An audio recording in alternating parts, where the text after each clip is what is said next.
Hello guys, আসসালামু আলাইকুম। সবাই কেমন আছেন? আশা করি সবাই ভালো আছেন।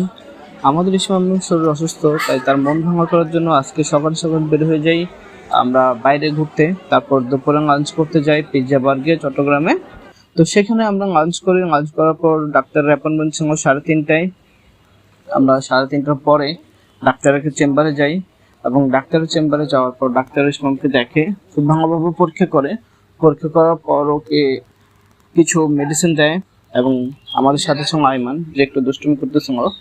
আমরা আইমানকে নিয়ে দুষ্টুমি করতেছিলাম। দুষ্টুমির চিকিৎসা করার পর ডাক্তার ওষুধ দেয়। তো ওষুধ নেওয়ার পর আমরা বের হয়ে বৈশাখের জন্য ঘোরাফেরা করি। তারপর সন্ধ্যায় বাসায় আসি। তো এই ছিল আমাদের বৈশাখের দিন। সবাইকে অসংখ্য ধন্যবাদ। আসসালামু আলাইকুম।